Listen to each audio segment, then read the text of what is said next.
오늘 저는 여러분들과 함께 결단 있는 믿음이란 제목으로 은혜를 나누고자 합니다. 예수님을 믿지 않은 사람들은 인간의 수단이나 방법이나 지혜나 지식을 통해서 인생을 살아가는 것입니다.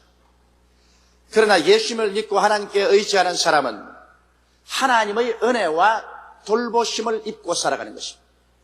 다 같이 이 땅에서 매일매일 자고 깨고 일하지만은 그러나 그들이 의지하는 곳이 전혀 다릅니다. 믿지 않은 사람은 인간을 의지하지만 믿는 사람들은 하나님을 의지하고 하나님의 은혜에 의해서 하루하루 살아가게 되는 것입니다. 왜냐하면 하나님께서는 성경에 친히 우리의 목자가 되신다고 선언하고 계신 것입니다.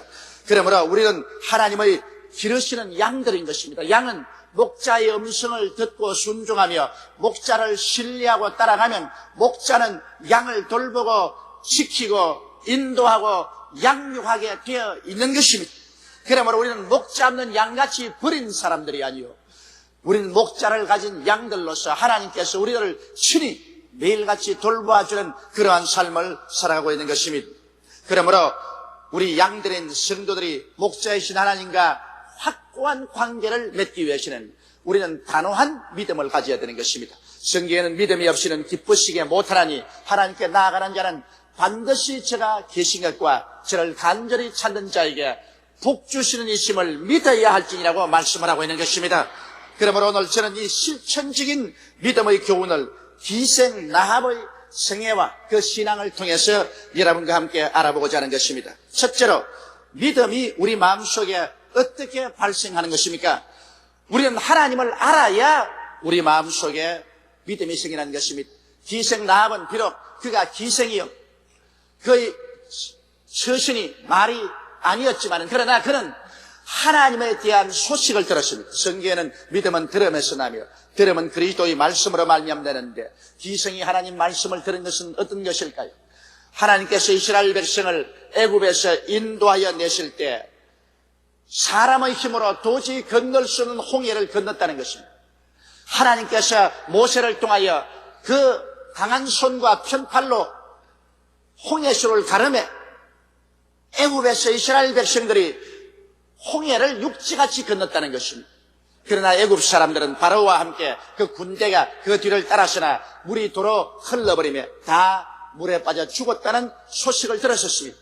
기생 라합은 이 소식을 들었을 때 그 간담이 서늘했고 온몸에 전율되었습니다. 하나님은 정말 살아계시구나, 하나님은 정말 기사와 이적을 행하시는구나, 이 사실을 그는 깨달아 알았었습니다. 그리고 요담 저편에 이스라엘 백성들이 전진해 올 때 시온 왕과 옥 왕 두 사람이 이스라엘을 대적하다가 하나님께서 저들을 이스라엘에게 넘겨주매 이스라엘이 칼날 아모리 사람 시온 왕과 옥 왕을 완전히 진멸해버리고 말이에요. 한 사람도 살려놓지 않았다는 이 소식도 들었었습니다. 그래서 기생 라합의 마음속에는 이스라엘의 하나님은 상천하지의 하나님이시다. 이 하나님을 감당할 자가 없다. 그래서 그는 하나님에 대한 소식을 듣고 난 다음에 그 마음속에 믿음이 생겼고 그는 하나님을 경외하고 하나님을 찬양하게 된 것입니다. 이처럼 믿음이라는 것은 하나님의 역사를 우리가 듣고 성령의 감동으로 말미암아 우리 마음이 변화되어서 그래서 하나님을 믿고 하나님을 경배하게 되는 것입니다. 오늘날 우리 예수 믿는 사람도 그리스도에 대해서 확실한 소식을 들어야 되는 것입니다. 믿음은 들음에서 나며 들음은 그리스도의 말씀으로 말미암는 것입니다. 예수 그리스도에 대한 확실한 소식을 듣지 아니하면 우리는 예수를 믿을 수가 없습니다. 하나님의 아들 예수께서 성령으로 말미암아 동정녀 마리아의 몸에서 태어났다는 확실한 소식을 들어야 되는 것이며, 예수께서 30세 요단강가에 나가셔 세례 요한에게 세례를 받고 일어나며 하늘 문이 열리고 하늘에서 성령이 비둘기같이 내려오면서 하늘에서 음성이 나서 가로되 이는 내 사랑하는 자요 내 기뻐하는 아들이라고 말씀했다는 사실을 우리는 확실히 들어야 되고 또 확실히 전달해 줘야 되는 것입니다. 그리고 예수님께서 사역을 시작하자마자 주님은 가시는 곳마다 죄인을 용서하시고 병든 자를 고치시고 귀신을 쫓아내시고 죽은 자를 살리시며 파도를 잠잠케 하시고 굶주린 자를 먹이시고 외로운 자에게 위로가 되어주신 하나님, 좋은 하나님이었다는 것을 우리는 확실히 알려줘야 되는 것입니다. 예수님은 어떠한 사람도 미워하지 아니하시고 사람을 살리기 위해 하셨으며, 예수님이 오직 미워한 것은 죄를 미워하셨고 귀신을 미워하셨고 병을 미워하셨고 죽음을 미워하셨고 저주를 미워하셨다는 사실을 우리는 분명히 들어야 되고 분명히 말을 해줘야 믿음이 생기는 것입니다. 오늘 예수 그리스도의 십자가 사건을 우리가 확실히 듣지 않고는 우리 마음속에 확고한 신앙이 생겨나지 않습니다. 기독교란 것은 십자가를 배제해놓고는 있을 수가 없습니다. 수많은 사람들이 교회 왔다 갔다 하면서 예수 그리스도 십자가 중심으로 살지 않습니다. 그들은 정치적인 기독교, 사회 변혁적인 기독교를 주장하면서 십자가 중심의 신앙에 서지 않습니다. 여러분, 6월절 제사 없이 이스라엘 백성은 430년 동안 애굽의 종살이에서 해방될 수가 없는 것처럼 우리는 십자가의 복음을 통하지 않고는 사탄의 권세에서 벗어나서 천국에 들어갈 수가 없는 것입니다. 그러므로 우리는 십자가 복음을 확실하게 알고 전도해야 되며 십자가의 복음에 확고한 믿음으로 서야 되는 것입니다. 예수님께서 우리를 대신해서 죄 없는 자로서 십자가에 올라가서 죄 있는 우리를 위하여 몸짓고 피를 흘린 사실을 우리는 확실히 알아야 되는 것입니다. 그래서 예수님은 십자가를 통하여 우리 죄를 속하고 하나님과 우리와 원수된 담을 흘러버리고 하나님의 사랑을 우리에게 부어주시고 성령으로 채워주셨으며, 그리스도는 십자가에 올라가셔서 우리의 질병과 우리의 연약을 그 속에서 다 박멸하여 버리시고 치료와 건강을 주신 것이며, 십자가에서 주님은 저주를 받으사 아담 이후로 인생에 내린 모든 저주를 다 청산해 버리셨으며, 주님은 십자가에서 죽으심으로 우리의 죽음을 멸하시고 장살인바 되었다가 사흘 만에 부활하심으로 사망을 철피하시고 영생 부활을 허락해 놓았다는 사실을 우리는 흔들리지 않고 확실히 알고 믿어야만 되는 것입니다. 그래서 예수님께서 이제 하늘에서 우리를 데리러 올 것을 우리는 간절히 고대하고 사는 확실한 신앙 속에 서야 되는 것입니다. 믿음은 들음에서 나며 들음은 그리스도의 말씀으로 말미암는 것입니다. 우리는 확실한 믿음의 소식을 들어야 되는 것입니다. 기생 라합은 비록 그가 선한 기생이었지만은 하나님에 대한 확실한 믿음의 소식을 듣자 그 마음속에 이스라엘의 하나님은 상천의 하나님이요 하지의 하나님이요 기사와 이적을 행하는 하나님이라는 사실을 깨달아 알았던 것처럼 우리도 예수 그리스도에 대한 복음을 확실히 듣고 그리스도의 구원을 우리의 영혼 속에 흔들리지 않게 받아들이는 이러한 신앙의 체험을 가져야만 되는 것입니다. 여러분, 기생 라합은 하나님의 뜻을 정확히 알았었습니다. 기생 라합은 정탐꾼들에게 말하기를 여호와께서 이 땅을 너희에게 주신 줄을 내가 안다고 말했습니다. 여리고성이 아무리 철벽성이지만은 하늘을 지으시고 땅을 지으신 하나님께 어떻게 대적하겠는가? 야훼께서 이 여리고의 땅을 너희 이스라엘에게 주신 줄을 나는 확실히 안다고 말한 것입니다. 하나님의 뜻을 흔들리지 않게 알아야 되는 것입니다. 우리도 우리에게 주신 하나님의 레마를 정확하게 알아야 되는 것입니다. 흔들흔들하면 안 되는 것입니다. 오늘 우리 교회 가운데 많은 사람들이 조 목사님이 국민일보를 시작한 것이 혹시 인간적인 탐욕으로 한 것이 아닌가, 그런 질문을 한다는 소식을 제가 들었었습니다. 여러분, 하나님께서 저희 마음속에 국민일보를 시작하라고 말씀하셨을 때 나는 수없이 하나님께 기도드렸습니다. 하나님이여, 국민일보는 내가 할 것이 아닙니다. 주님이시여 다른 사람에게 시켜주시고 나를 면하게 해주시옵소서. 그러나 하나님의 성령께서는 계속해서 내 영혼 속에 질풍처럼 말씀을 하셨습니다. 국민일보를 시작해서 그리스도의 정신으로 국민을 계도하고 공산주의를 막고 그리스도의 복음을 천하에 전파하라. 그래서 하나님의 레마가 내 영혼 속에 불을 섭을 태우는 불같이, 돌을 깨뜨리는 망치같이 임하심으로 이것을 시작한 것입니다. 그러므로 이와 같은 레마 없이 중대한 일을 시작할 수가 없습니다. 이처럼 여러분께서 무엇을 하시든지 기생 라합처럼 단호한 신앙을 가져야 되는 것입니다. 하나님의 뜻을 완전히 알고 시작하면 그것이 믿음이 되는 것입니다. 하나님의 뜻을 완전히 모르고 희미하게 이것인가 저것인가 방황하면 그는 믿음도 되지 아니하고 결국 그는 파멸하고 마는 것입니다. 둘째로 여러분, 이 기생 라합의 신앙에서 우리가 배워야 될 것은 그는 결단 있는 신앙을 가졌다는 것입니다. 행함이 있는 신앙을 가졌다는 것입니다. 그는 반쯤 믿고 반쯤 의심하고 마음으로는 믿으나 실천을 하지 않는 그런 신앙이 아니었습니다. 기생 라합은 목숨을 건 결단의 신앙, 즉 행함이 있는 신앙을 가진 것입니다. 여호수아가 이스라엘 백성들 가운데서 두 사람의 정탐꾼을 택해서 여리고성을 정탐하고 오도록 한 것입니다. 그래서 이 두 사람의 정탐꾼은 산엄하게 경계를 하고 있는 여리고성의 전역에 침투해 들어갔습니다. 그래서 그들이 몸을 피하기 위해서 들어간 것이 공교롭게 성 위에 있는 기생 라합의 집이었습니다. 기생 라합의 집에 이스라엘의 두 사람 정탐꾼이 들어가자마자 기생 라합은 즉시로 이들이 이스라엘이 보낸 정탐꾼이며 하나님의 사자인 것을 알게 된 것입니다. 이스라엘의 정탐꾼일 뿐 아니라 하나님의 사자인 것을 알기 때문에 기생 라합은 이 두 정탐꾼을 뜰모로서 받아들였던 것입니다. 그리고는 이 두 정탐꾼을 즉시로 그는 감추었습니다. 집 위에 올라가서 삼대 밑에 눕혀놓고 삼대로 덮어버렸습니다.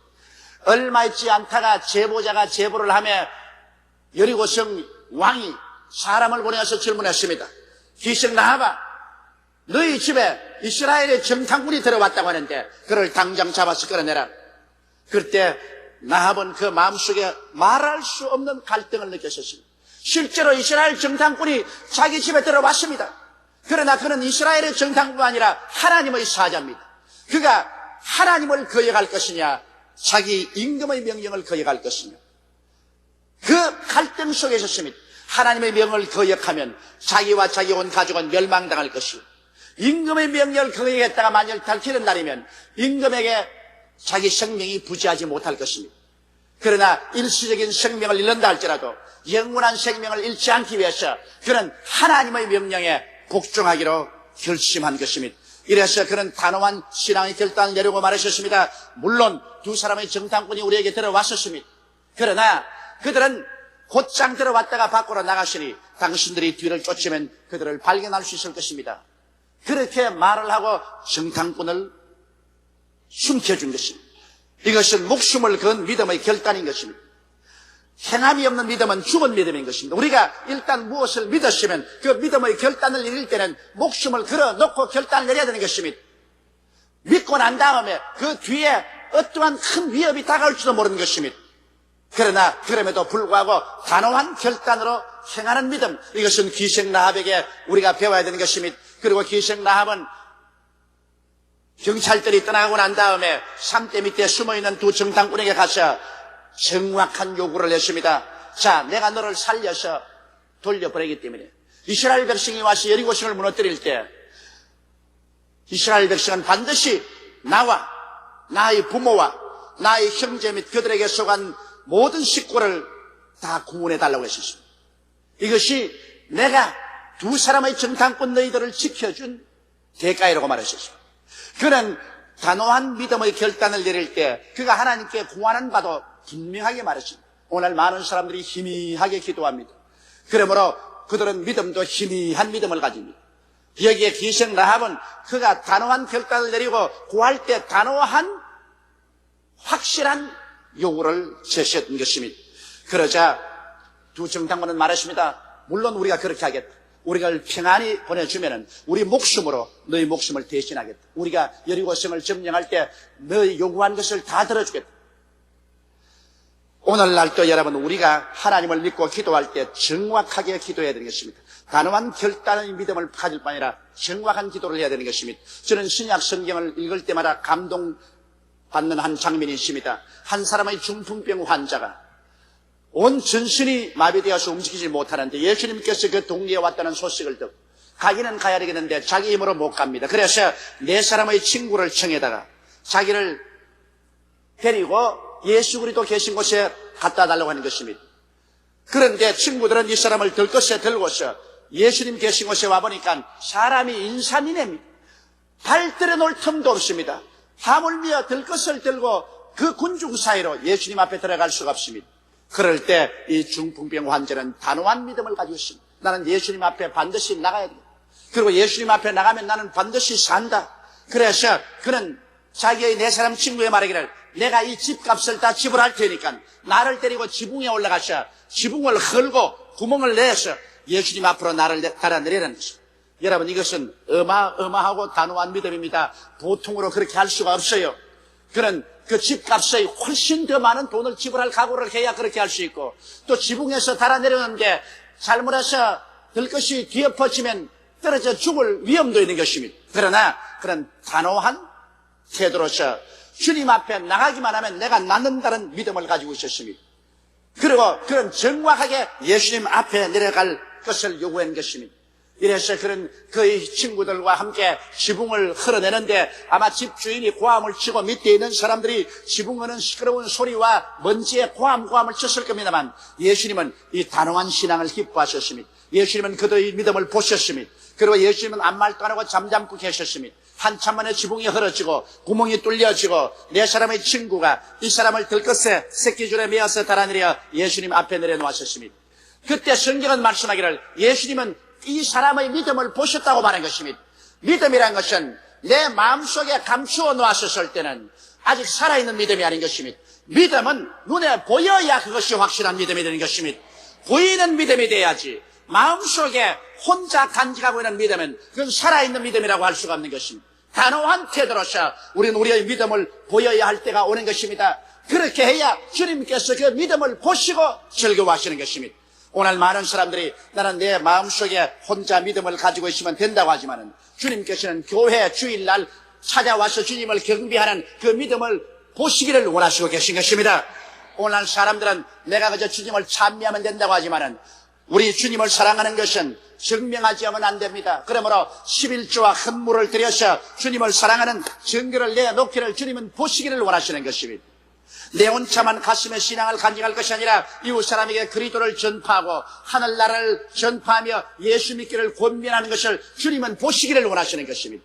우리의 행위로 나타난 신앙, 이것을 주님께서 보시기를 원합니다. 우리 주님께서는 이 중풍병 환자가 단호한 결단을 내리고 행위로 신앙을 옮길 때 주님은 그 신앙을 보시고 소자에 안심하라, 내 죄사함을 받았다고 말씀하시고 그 다음 내 침상을 짊어지고 집으로 돌아가라고 말씀하실 때 이 사람은 고침을 받고 마는 것입니다. 이러므로 단호한 신앙의 행동, 이것은 기생 라합에서 배워야 되는 것입니다.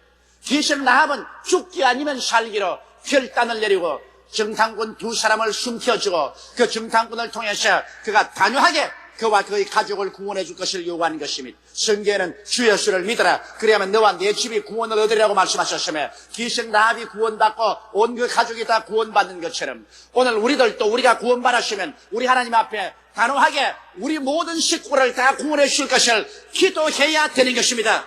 나만 천당하면 된다고 하시면 안 된다. 기생 같은 천한 여자도 자기 온 식구를 다 구원하기를 간구했는데 우리가 어찌 구원받으셨으면 우리 부모 형제를 다 구원하기 위해서 하나님께 간청하지 않을 수 있겠습니까? 단호한 믿음으로 간청하는 여러분 되시기를 주님 이름으로 축원합니다.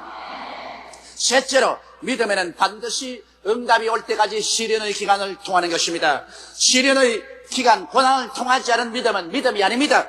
이러므로 기생 라합은 부모 형제를 자기의 집으로 불러들이는데 여간 고생을 하지 않으셨습니다.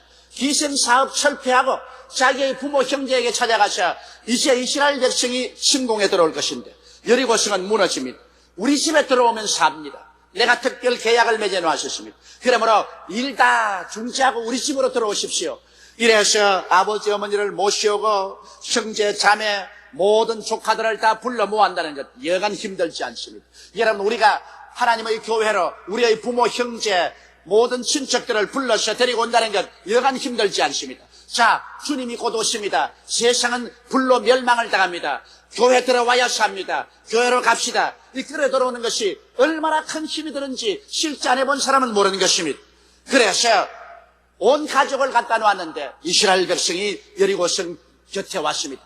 와서 그들은 군대들을 앞세우고 법궤를 그 다음 뒤에 두고 그 다음 제사장들이 서고 그 다음 전 군중들이 뒤에 따르면서 여리고성을 한 바퀴 픽 돌고 난 다음 그 다음에는 자기들 진에 가서 잡니다. 여리고성은 잔뜩 긴장되어 군대와 경찰들이 다 총동원이 되고 온 국민들이 동원이 되어 일전을 하려고 하고 있는데 이스라엘 백성들 보니까 사막을 여행 온 사람이라 옷도 너저리하고 무장도 허술이한데 그들이 법궤를 앞세우고 여리고성을 하루에 한 바퀴씩 돌고 난 다음에 진에 돌아가서 잡니다. 여리고에 있는 사람들이 보니까 저 사람들이 여리고를 점령할 리가 만무하다는 것입니다. 하루가 지났습니다. 이틀이 지났습니다. 사흘이 지났습니다.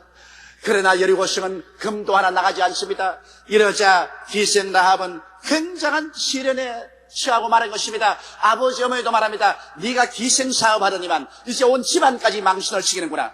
저 사람들이 와서 여리고를 무너뜨리기는 무슨 무너뜨린단 말이야. 에라, 나는 집으로 가겠다. 그리고 오빠도 언니도 동생도 아우도 모르다 아우성을 칩니다. 괜히 언니가 잘못 생각해가지고서 우리 사업 다 그만두고 이 집으로 끌어들였어. 이게 무슨 꼬락선이요.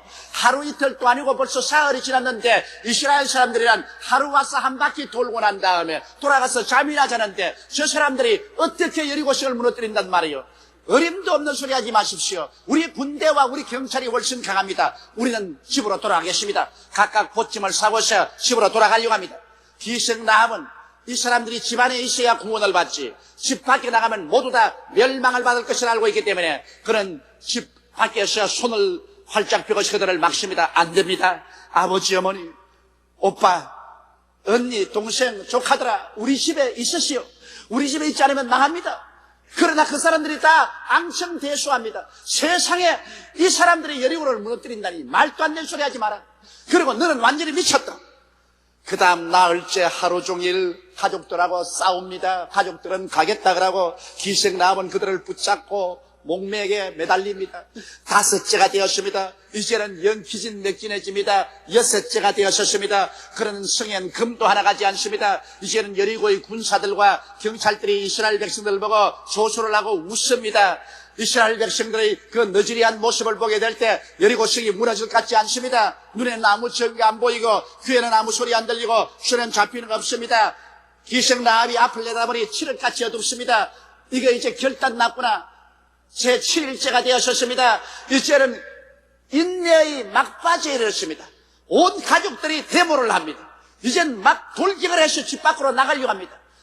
참고 막다 기생 라합도 이제는 기진맥진했습니다. 제 7일째 되게 보니까 이스라엘이 아침부터 일찌감치 일어나서 한 바퀴 돌고 또 두 바퀴 돌고 세 바퀴를 돌고 네 바퀴를 돌고 다섯 바퀴를 돌고 여섯 바퀴를 도는데 이것은 어린아이 장난 같기도 하고 성은 조금도 흔들리지도 아니하고 이제는 사람들은 구경꾼이 성 위에 모두 서서 그 장면을 구경만 하고 있지 아무런 걱정도 하지 않게 되었습니다.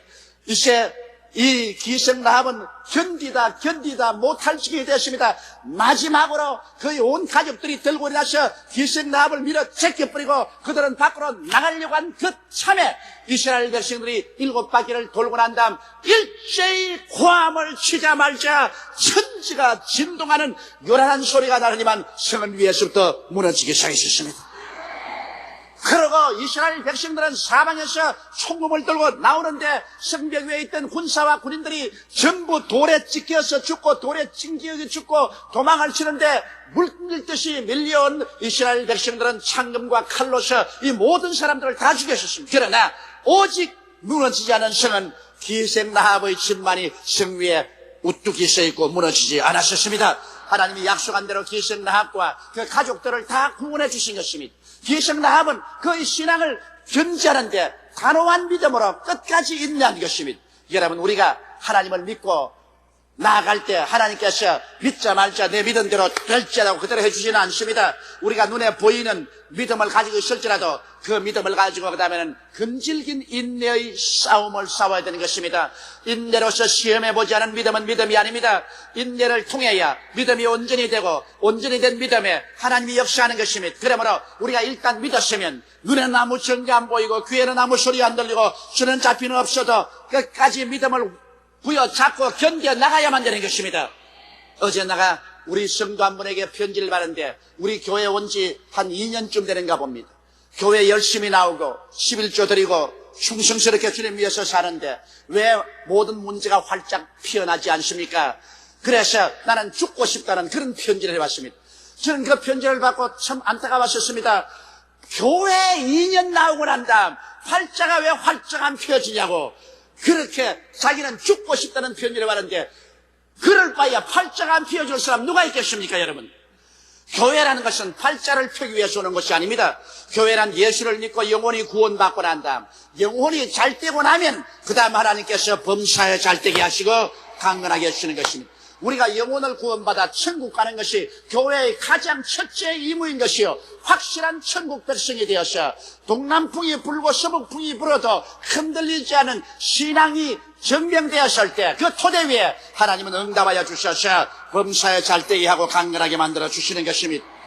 믿음이 없이는 하나님을 절대로 기쁘시게 못합니다. 그러나 그 믿음은 막연한 믿음이 아닙니다. 하나님에 대한 정확한 지식과 뜻을 알고 목숨을 건 단호한 믿음의 결단을 내리고 그 다음 긴 시련을 이겨내야만 하는 것입니다.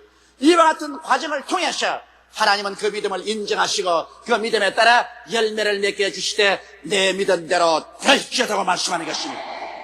다 같이 우리가 기도드리겠습니다. 전능하시고 거룩하신 하나님 우리 아버지, 우리 아버지 하나님께서 예수 그리스도 십자가 복음의 소식을 우리에게 전달해 주신 것을 감사합니다. 어둡고 캄캄한 여리고 같은 세상에 그리스도의 복음이 우리 마음속에 전달되어서 십자가를 통하여 우리는 하나님과 구원받을 수 있고 자녀가 될 수 있고 천국에 들어갈 수 있는 것을 알게 되니 감사하옵나이다. 아버지, 이 소식을 우리 마음속에 우리가 받아들여서 또 우리는 이 소식을 모든 사람에게 전달하게 도와주시옵소서. 우리가 사는 이 땅 여리고는 이제 얼마 있지 않냐면 하나님의 군사들에게 둘러싸여 무너지고 말 것입니다. 이 세상이 흔들리며 신망같이 흔들리고 깨어지고 모든 사람들이 다 초계와 같이 불타고 세상 나라는 사라지게 될 것입니다. 그러나 하나님께서 우리 위해서 예비한 의의 거하는 새 하늘과 새 땅과 새 예루살렘으로 우리는 옮겨갈 것입니다. 하나님 우리 아버지여, 이 즐겁고 영광스러운 소식을 우리가 듣고 믿고 우리 가족들을 이 길로 이끌고 온 세계를 복음화할 수 있는 우리들이 되게 도와주옵소서. 하나님 아버지여, 기생 라합의 단호한 그 신앙을 우리도 본받아서 우리의 신앙의 길을 걸어가서 하나님의 영광을 나타내게 도와주옵소서. 우리 주 예수님 이름으로 기도드리옵나이다. 아멘. 이 시간 은혜 받으실 하나님의 말씀은 마가복음 10장 46절에서 52절까지의 말씀입니다.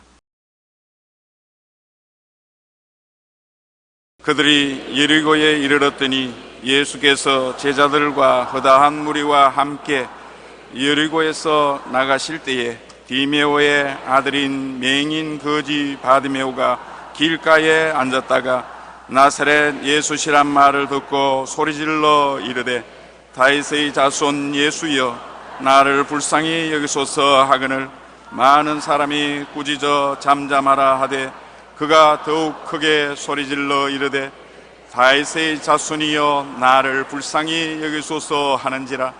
예수께서 머물러 서서 그를 부르라 하시니 그들이 그 맹인을 부르며 이르되 안심하고 일어나라 그가 너를 부르신다 하매 맹인이 굿옷을 내버리고 뛰어 일어나 예수께 나오거늘 예수께서 말씀하여 이르시되 내게 무엇을 하여 주기를 원하느냐. 맹인이 이르되 선생님이여 보기를 원하나이다. 예수께서 이르시되 가라 내 믿음이 너를 구원하였느니라 하시니 그가 곧 보게 되어 예수를 길에서 따르니라. 아멘.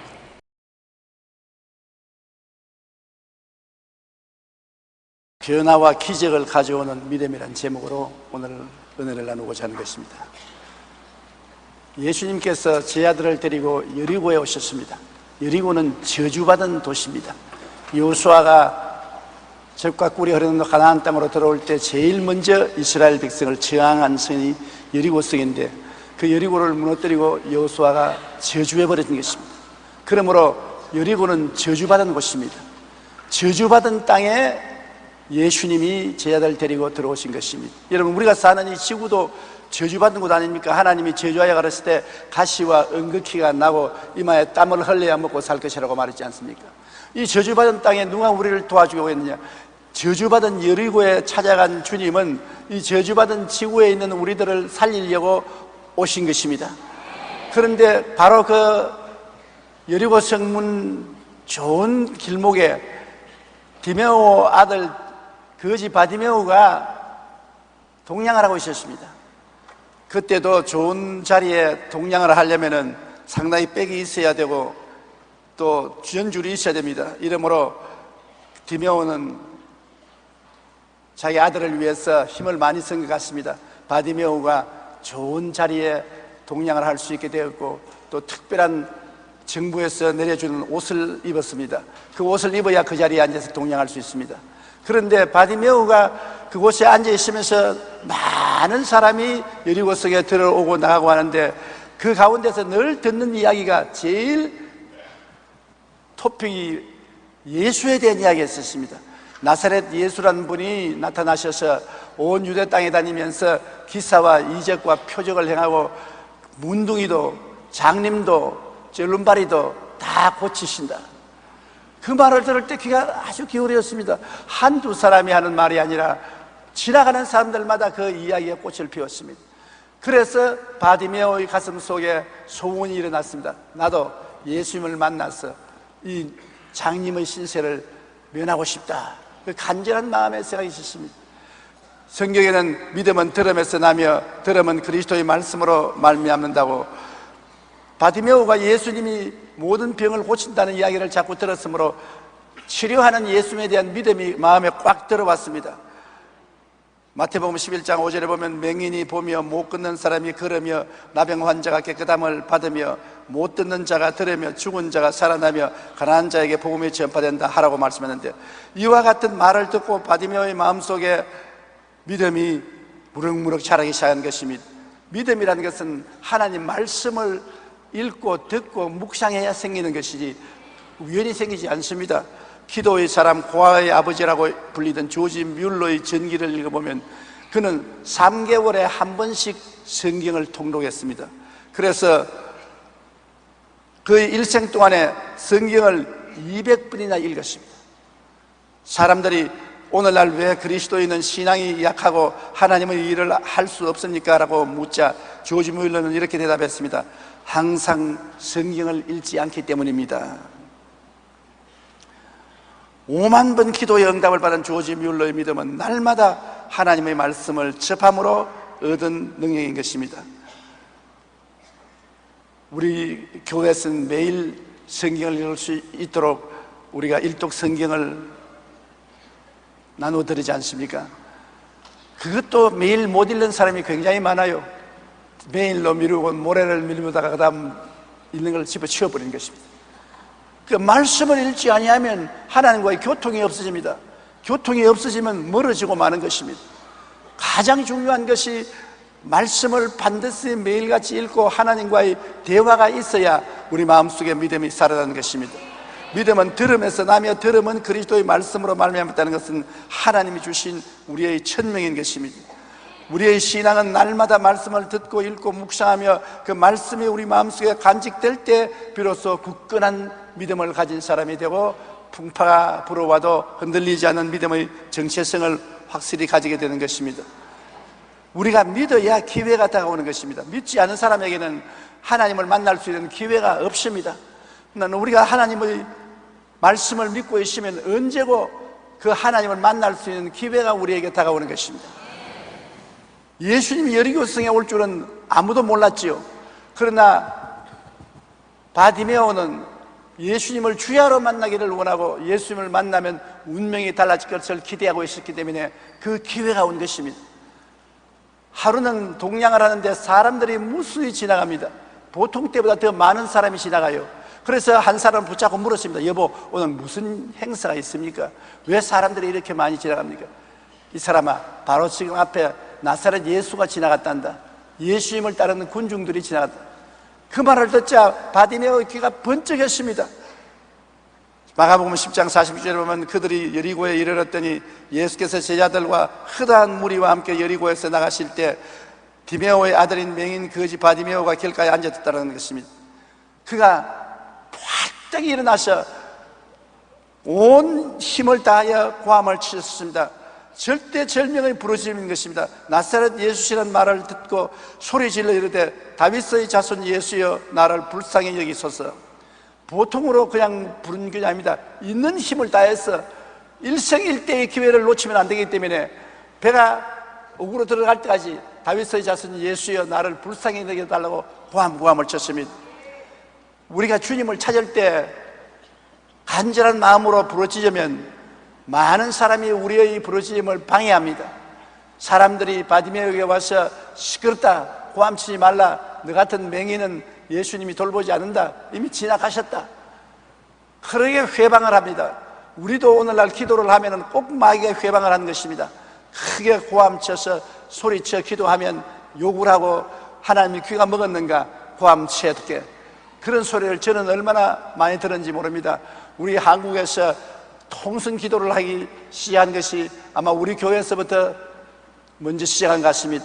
그러면 우리가 모일 때마다 통성 기도를 하기 때문에 사람들이 우리를 보고 미쳤다, 하나님이 귀가 먹었느냐, 조용히 기도하고 묵상해도 하나님이 다 알아들을 것인데 왜 부르짖느냐 무식하게 그렇게 말했습니다. 그러나 부르짖는다는 것은 우리가 얼마나 간절히 주님을 찾느냐의 그 뜻인 것입니다. 우리 성경에 보면 사람들의 방해와 마귀의 방해가 있었습니다. 많은 사람이 구이저 잠잠하라 하되 그가 더욱 크게 소리 질러 이르되 다윗의 자손이여 나를 불쌍히 여기소서 한지라.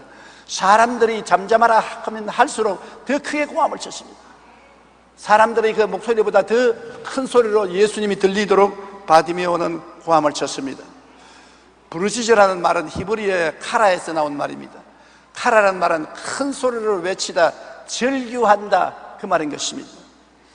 달리기 경기장에서 달리는 선수들은 골인점이 눈앞에 보이면 속도를 더 이상 늦출 수가 없습니다. 오직 골인점을 향해서 있는 힘을 다해서 죽도록 뜁니다. 저는 중고등학교 때 800m 선수였습니다. 800m는 100m 경주하듯이 전력을 기울여 뛰어야 되는 것입니다. 결승점에 도달하게 되면 숨이 턱에 닿고 아예 넘어져 죽을 것 같습니다. 그러나 결승점에 달할 때 그렇게 목숨을 걸고 뛰지 아니하면 꼴찌를 하게 되는 것입니다. 기도도 한 가지인 것입니다. 하나님께 응답받을 때가 올 때는 있는 힘을 다해서 몸부림치며 기도해야 되는 것입니다. 부르짖는다는 말은 바로 이와 같이 간절히 몸부림치며 외치는 것을 말하는 것입니다. 몸속에 조금도 힘을 남겨놓지 않고 전력을 기울여 부르짖는 것이 부르짖는 기도입니다. 우리가 있는 힘을 다해 기도하며 막다른 골목에 처하여 더 이상 물러갈 수 없는 절대절명의 처지에서 하나님께 부르짖을 때 하나님이 응답하여 주시는 것입니다. 제가 50년 동안 목회했으니까 기도 많이 했겠지 않겠습니까? 나 자신을 위해서도 기도하고 성도들과 더불어도 기도하고 많은 사람들과도 기도하고 몇 사람과 모여서도 기도했는데 지금 돌이켜보면은 우리가 있는 힘을 다해서 기도한 기도마다 이루어졌습니다. 그러나 잠잠하게 기도하거나 조용하게 묵상하고 기도한 것은 거의 응답받지 못했습니다. 마음의 평안은 가졌어도 응답을 받지 못했어요. 눈물을 흘리고 호함치며 밤새도록 외치고 몸부림치는 기도는 반드시 그 결과를 가져오는 것을 저는 체험했습니다. 막무가내의 부르짖음에 하나님도 어찌할 수 없는 것입니다. 에레미야서 29장 13절에 너희가 온 마음으로 나를 구하면 나를 찾을 것이요 나를 만나리라. 온 마음으로 나를 구하면 나를 찾을 것이요 만나리라고 하는 것입니다. 반쯤 마음도 안 돼요. 온 마음을 다해서 부르짖으면 하나님을 찾습니다. 이 우주 가운데 어디에서 하나님을 찾겠습니까? 그러나 그런 사람에게는 하나님이 날 찾으라고 나타나는 것입니다. 마태복음 7장 7절로 8절에 구하라 그리하면 너에게 주실 것이요 찾으라 그리하면 찾아낼 것이요 문을 두드리라 그리하면 너에게 열릴 것이니 구하는 이마다 받을 것이요 찾는 이가 찾을 것이요 두드리는 이에게 열릴 것이라고 말하는 것입니다. 구하고 또 찾고 문을 두드리고 얼마나 전력을 다한 기도인 것입니까? 그러면 주님이 우리에게 응답해 주시는 것입니다.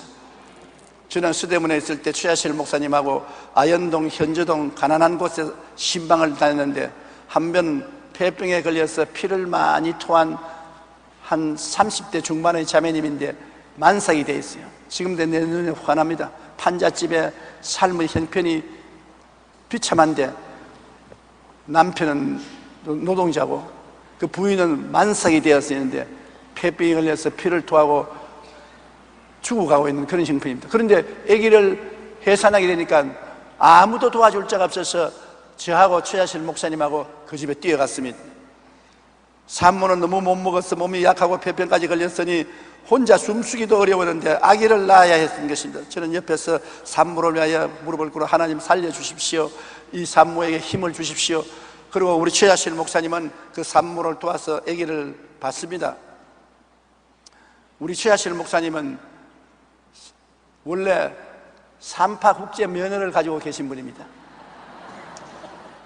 그래서 간호사였습니다. 수간호사였었습니다. 그렇기 때문에 어린애기 낳는 것을 한두 번 받은 것이 아니에요. 그런데 보니까 우리 산모가 더 이상 힘을 못 쓰겠어요, 나는 이제 죽습니다. 그러니까 우리 최자실 목사님이 예수의 이름으로 힘을 써, 전신전력을 다해 힘을 써, 더 힘을 써, 힘을 줘. 그 산모는 오히려 얼굴이 창백한데 우리 최자실 목사님은 얼굴이 빨개져가지고서 두 주먹을 쥐고 호함을 치시면서 힘을 주라고 하는 것입니다. 그 부인이 이제는 죽겠습니다 하고 절대절명의 고통 속에 있을 때 어린아이가 아 하고 나오더라고요. 나는 그 부인이 죽을 줄 알았는데 살아났어요. 나중에 그 아기를 안고 교회 예배에 출석하는 것을 보고 너무나 기뻤습니다. 우리 아기를 낳는 그러한 열심과 힘을 다해서 기도하라는 것입니다. 그렇게 기도하면 안 통할 수가 없는 것입니다. 엘리야가 비가 와달라고 기도할 때 갈멜산에서 얼마나 간절히 기도했는지 머리가 다리 사이로 들어갔다는 것입니다. 호함을 치니까 배가죽이 등에 붙지 않습니까? 점점 머리가 내려가서 머리가 두 다리 사이에 들어갔다는 것입니다. 그리고 자기 종 게하시를 보고 산 위에 올라가서 무슨 변화가 있는지 바라보라.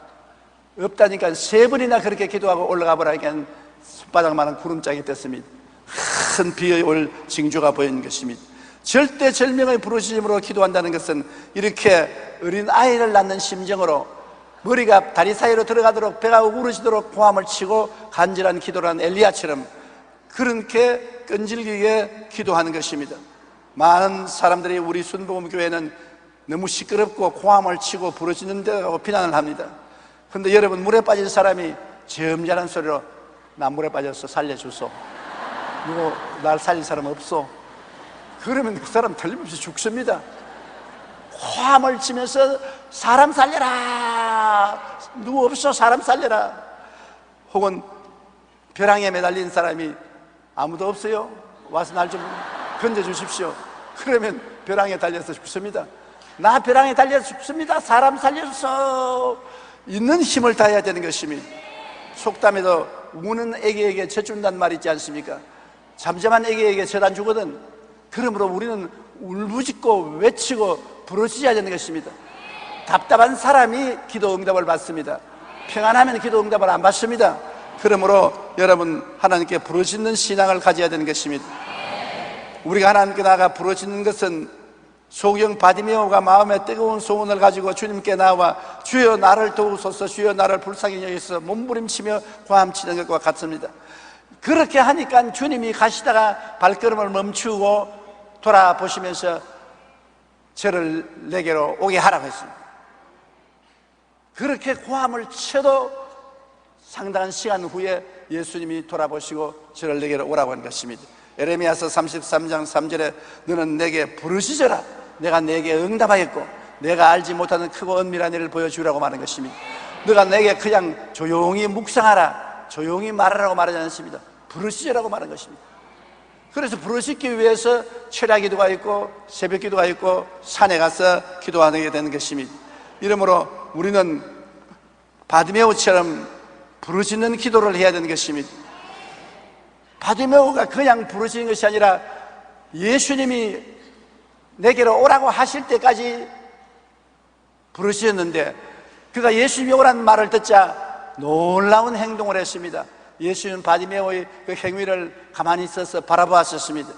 예수님이 부르심을 받자 마가복음 10장 49절에 예수께서 물러서서 그를 부르시라 하니 그들이 그 명인을 부르며 이르되 안심하고 일어나라 하니 그가 너를 부르신다 하며 바디메오가 그 자리에서 자기가 동냥하던 그릇을 던져버렸습니다. 그리고 그냥 가지 않습니다. 일어서더니만 그 옷을 벗어가지고 돌돌 말아서 던져버린 것입니다. 맹인이 겉옷을 내버리고 뛰어 일어나 예수께로 갔습니다. 그것은 뭐냐면 예수님께 가면은 운명이 달라진다는 것입니다. 누구든지 그리스도 안에 있으면 새로운 피조물이라. 이전 것은 지나갔으니 보라 새 것이 되었도다. 예수님께 나가면 예수님이 변화를 갖다 주시기 때문에 더 이상 이 거지 옷을 입고 면허 얻은 특권의 옷을 입고 동냥할 필요가 없다는 것입니다. 하나님 혼인잔치에도 그렇지 않습니까? 포도주가 떨어져서 잔치하는데 굉장한 어려움이 생겼습니다. 잔치하는데 포도주가 없으니까 큰일 났지 않습니까? 그때 예수님이 어머니에게 부탁하며 어머니가 예수님께 말했습니다. 이 집에 포도주가 떨어졌다. 잠시 후에 예수님이 종들을 불러가지고서 항아리에 물로 채워라. 결례통에 물이 6통 가득하니까 떠다 주라. 그러니 잔치하는 사람이 먹었는데 이건 더 좋은 포도주라. 그 포도주 마시는 사람마다 전부다 더 좋은 포도주를 내니 이 웬일인가 그렇게 말했습니다. 왜냐하면 예수님께 오기만 하면 변화가 다가오는 것입니다. 우리가 그냥 예수님과 함께 앉았다가 일어났는데 아무 변화도 일어나지 않다면 예수님과 안 맞는 것입니다. 지금도 우리가 기도하다가 예수님을 만나면 영혼이 잘됨같이 범사에 잘되며 강건하고 생명을 얻을 때 풍성히 얻는 변화가 다가오게 되는 것입니다. 바디메오는 자기가 변화될 것을 알았습니다. 하도 많이 들었기 때문에 예수님 앞에 나가면 내 신세는 바꾸어진다, 내 눈은 뜨게 된다는 걸 알았기 때문에 특권청 거지 입은 옷을 벗어 던졌습니다. 다시는 거지 옷을 입지 않겠다는 그의 믿음의 단호한 표시인 것입니다. 그 거지 옷은 그가 가진 최고의 재산이요, 추울 때는 외투가 되고 비 올 때는 망토가 되고 잘 때는 이불이 되고 그에게는 그것이 최고의 재산이었는데 그것을 내가 던져버리고 한평생 애착하던 옷을 벗어버리고 주님께 뛰어나가는 것입니다. 주님께 뛰어나갈 때 우리도 벗어버리고 나갈 것이 있습니다. 너희 중에 병든 자가 있느냐? 저는 교회 장로들을 청할 것이요, 저희는 기름을 바르고 주의 이름으로 기도할지니 병든 자가 고침을 받으라. 너희 죄를 서로 고하며 병든 자를 위하여 기도하라. 우리도 주님께 뛰어나갈 때는 우리가 벗어버려야 될 것이 있습니다. 죄악의 사람을 벗어버려야 되는 것입니다. 죄악의 사람 그대로 나가면 안 되는 것입니다. 예수님이 오라시거든 예수님 앞에 통의 자복을 해야 되는 것입니다. 죄악의 옷을 벗어버려야 되는 것입니다. 탐욕의 사람의 옷을 벗어야 되는 것입니다. 탐욕을 벗어버려야 되는 것입니다. 병든 인격적인 더러움을 벗어야 되는 것입니다. 인격적으로 더러운 것을 다 회개해야 되는 것입니다. 원망, 불평, 단식, 부정적인 삶을 벗어버리고 세상과 마귀를 쫓는 삶을 벗어버리고 새로운 사람이 되겠다는 각오를 가지고 나가야 되는 것입니다.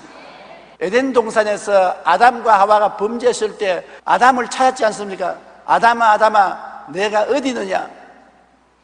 그럴 때 아담이 예수님께 뛰어나와서 무릎을 꿇고 내가 먹지 말라는 선악과를 떼먹었으니 나를 용서해 주십시오 용서받았을 것입니다. 그랬다면 이 세상은 달라졌습니다. 그런데 변명을 했습니다. 하나님이 제일 미워하는 것이 변명입니다. 너 왜 이를 했냐? 무엇 때문에 그렇습니다. 아담은 하나님이 지어주신 저 여자 하와가 나를 꿰물어 먹었습니다. 죽여 먹어놓고 난 다음에 책임은 하나님이 먼저 책임자입니다. 저 여자를 만들어 주었으니까. 둘째 책임은 하와에게 있습니다. 하와가 저것을 내게 주었기 때문에 책임을 남에게 전가시켰습니다. 그렇기 때문에 버림받은 것입니다. 오늘날도 우리가 하나님 앞에 나올 때 솔직한 죄를 다 고백하는 것이 제일 하나님을 만나는 빠른 길입니다.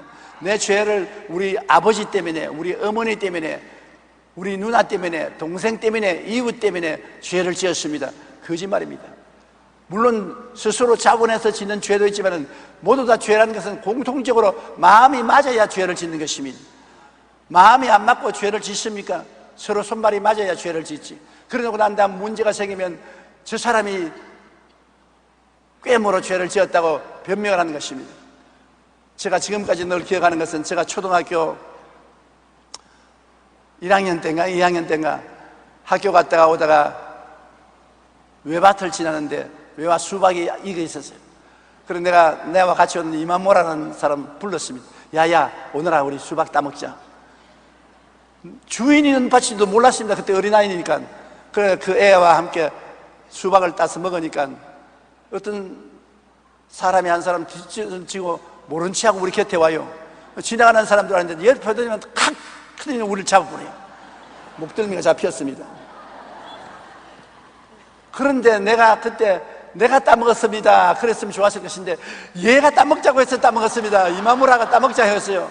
나는 먹으려고 했는데 이놈의 자식아, 네가 따먹었다고 고백을 했으면 내가 너를 놓아줄 건데 내가 저 왼두막에서 보니까 네가 꾀더구나. 네가 저 이마무라를 꾀서 네가 먹더구나. 이마무라를 보더니만 너는 가라. 또 나는 교장 선생님으로 가자. 그래서 내가 살려달라고 얼마나 빌었는지 몰라요. 그 초등학교 2, 3학년 때 일인데 지금까지도 잊어지지 않은 것은 얼마나 간절히 살려달라고 부르셨던지 나중에 용서해 줍니다. 에베소 4장 22절로 24절에 보면 너희는 유혹의 욕심을 따라 썩어져가는 구습을 따르는 옛사람을 벗어버리고 오직 너희의 심령이 새롭게 되어 하나님을 따라 의와 진리의 거룩함으로 지으심을 받은 새 사람을 입어라. 그러므로 거지 바디메오가 거지 옷을 벗어서 던져버리고 예수님을 찾아 나가는 것처럼 우리도 옛사람을 벗어 던져버리고 회개하고 주님께 나가야 되는 것입니다. 주님이 날 도와주시면 회개하겠다, 그런 잘못된 생각인 것입니다. 내가 전심전력으로 회개하고 나가면 주님께서 우리를 받아주시는 것입니다. 믿음은 바라는 것들의 실상이라고 예수님께 나가서 횡설수설하면 안 되는 것입니다. 분명히 자기가 바라는 것을 주님께 알아야 되는 것입니다. 마가복음 10장 51절에 예수께서 말씀하여 이르시되 내게 무엇을 하여 주기를 원하느냐? 맹인이 이르되 선생님이여 보기를 원하나이다. 맹인이 주님 찾아왔는데 물어볼 필요 없지 않습니까? 내가 무엇을 원하냐?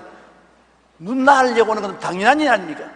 그런데도 예수님은 바디메오로 하여금 입술로 고백하기를 원하는 것입니다. 분명한 목표를 말하기를 원하는 것입니다. 내가 내게 무엇 해주기를 원하느냐? 선생님 보기를 원하나이다.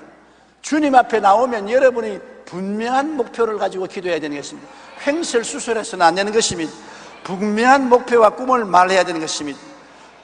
사람의 마음으로 믿어 의에 이르고 입으로 시인하여 구원에 이른다고 분명한 자기 믿음을 입으로 시인해야 되는 것입니다.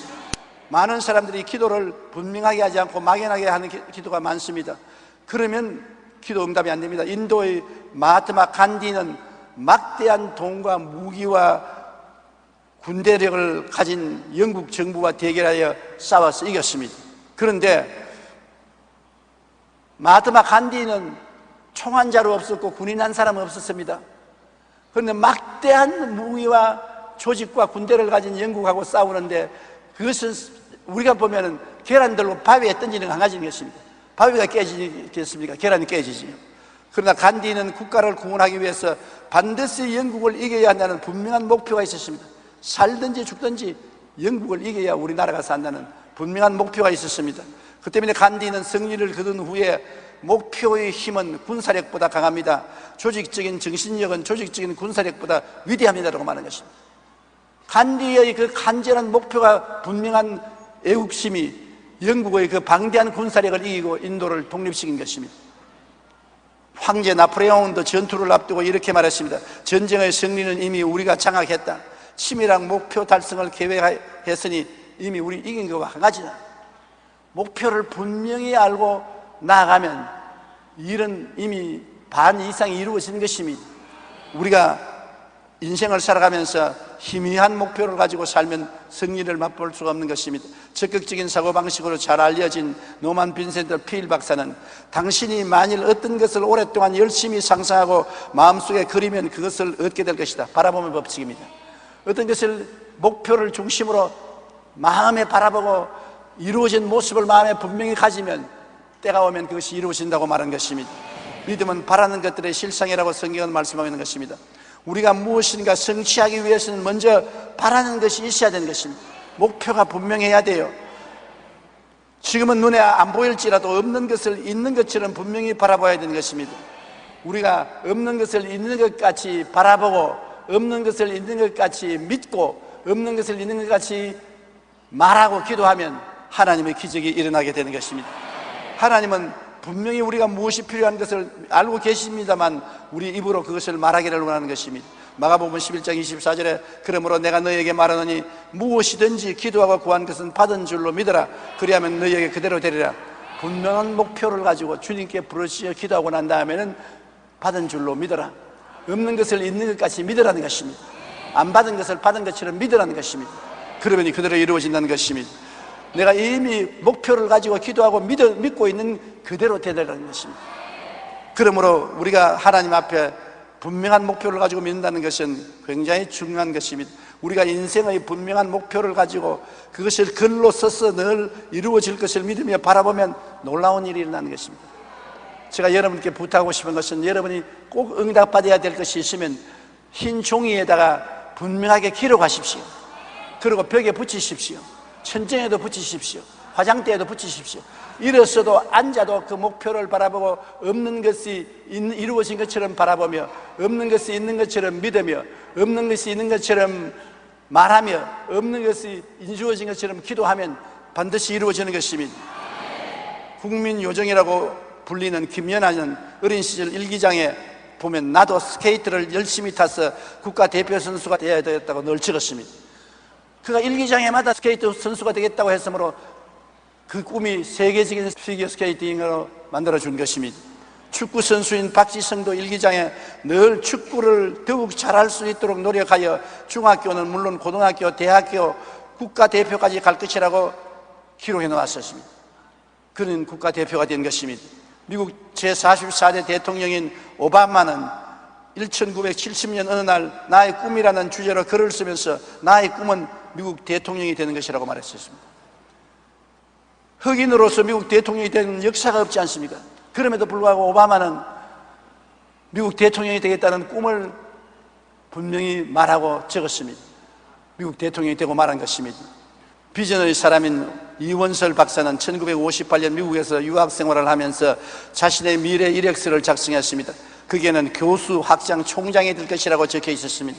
실제로 그는 학장이 된 것은 그의 계획보다 11년이 앞당겨졌고 한남대학교 총장이 된 것은 미래 이력서보다 7년 앞당겨서 총장이 된 것입니다. 그리고 2003년에 숭실대학교 재단 이사장으로 취임한 것입니다. 우리가 인생의 분명한 꿈과 목표를 가지고 그것을 종이 위에 기록해 놓고 이루어질 것을 믿고 늘 바라보면 기적이 일어나는 것입니다. 수첩을 가진 사람은 수첩에다가 적어 놓고 바라보고 믿고 기도하십시오. 마음을 목표를 가지고 집중적으로 바라보면서 기도하면 하나님이 그것을 이루어주는 것입니다.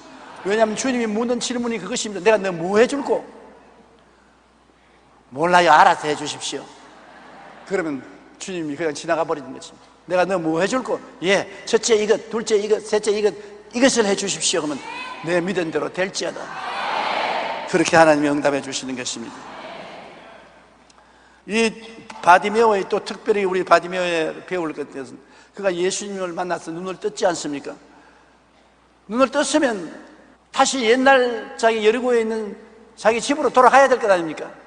예수님께서 가라, 내 믿음이 너를 구원하였으니 가라 하니까 눈이 번쩍 뜨자 그는 돌아가지 않고 예수님을 따라서 여리고에서 떠나간 것입니다. 마가복음 10장 52절에 예수께서 이르시되 가라, 내 믿음이 너를 구원하였느니라 하니 그가 곧 보게 되어 예수를 길에서 따르니라. 예수를 따라서 여리고 밖으로 나간 것입니다. 굉장히 상징적인 의미가 있는 것입니다. 여리고는 저주받은 도시 아닙니까?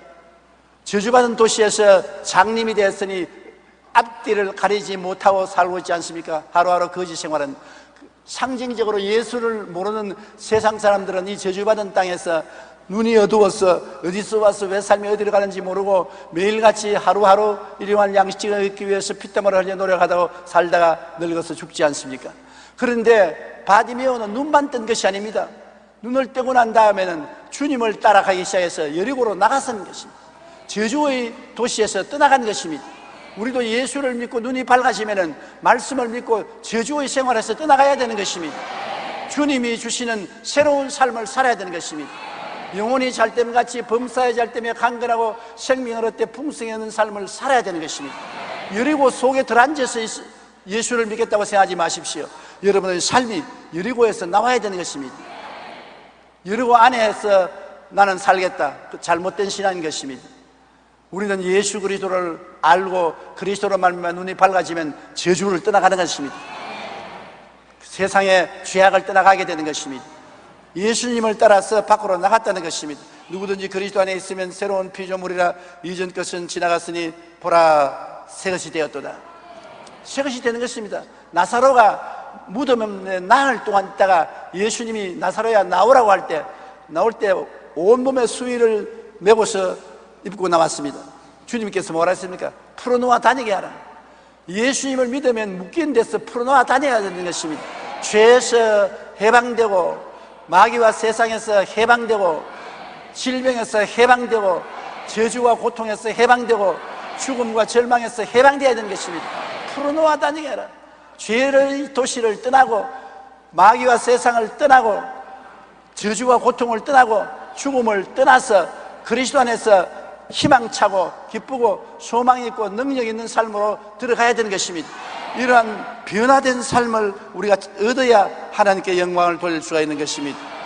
노만 빈센트 필 박사는 이런 이야기를 했습니다. 어느 작은 도시에 이발사 협회가 회의를 해서 그 도시의 가난한 지역을 찾아가서 가장 더러운 누더기 옷을 입은 술 취한 사람을 깨끗하게 해주기를 원했습니다. 그래서 가장 더러운 사람을 찾아가서 이발을 해주고 몸을 씻어주고 좋은 옷을 사주고 넥타이를 매주고 새 사람 만들었습니다. 이것이 신문 기사로 나오자 한 사람이 자문해서 이 사람을 고용했습니다.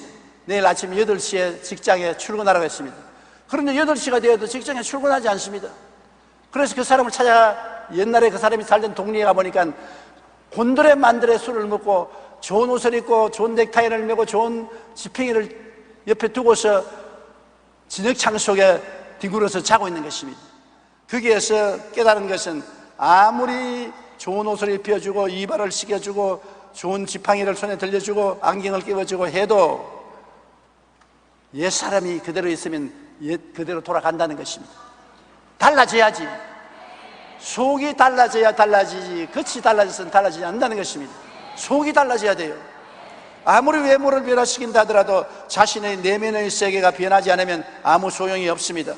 우리 옛사람을 철저히 청산하고 그리스도의 예수의 마음으로 새 마음을 입으면 겉은 자연적으로 달라지는 것입니다. 그 사람은 그냥 따라와요. 속 사람이 변화되어야 그 사람도 변화되는 것입니다. 오직 진실한 믿음만이 예수님을 만나고 변화의 기적을 얻게 되는 것입니다. 러시아의 위대한 작가 톨스토이는 자신이 악에서 선으로 어떻게 돌아서는지를 이렇게 고백했습니다. 예수 그리스도의 말씀은 제게 믿음을 주었습니다. 저는 그 말씀을 믿게 되었습니다. 그로부터 저희 모든 삶이 변화되어 이전에 제가 바라던 것을 바라지 않게 되었습니다. 반면에 제가 전에 결코 바라지 않았던 것을 바라게 되었습니다. 이전에 저희 눈으로 악으로 보였던 것이 선으로 보였으며 선으로 보였던 것이 악으로 보였습니다. 믿음이 생기면 삶에 이런 변화가 일어나기 시작하는 것입니다. 예수를 만나면 우리 인생이 변하고 우리가 저주의 땅 여리고를 떠나 축복의 땅으로 걸어가게 되는 것입니다. 그러므로 예수보다 더 좋은 친구가 없고 예수보다 더 귀한 보배가 없는 것입니다. 누구든지 차별 없이 그리스도에 나와서 그리스도를 모실 수가 있는 것입니다. 그리고 예수님은 어제나 오늘이나 영원히 동일하십니다. 어제 바디메오의 눈을 떠서 인생을 변화시킨 그 예수님은 오늘 또 우리 눈을 뜨게 하고 우리의 인생을 변화시켜주기 위해서 이 자리에 와 계신 것입니다.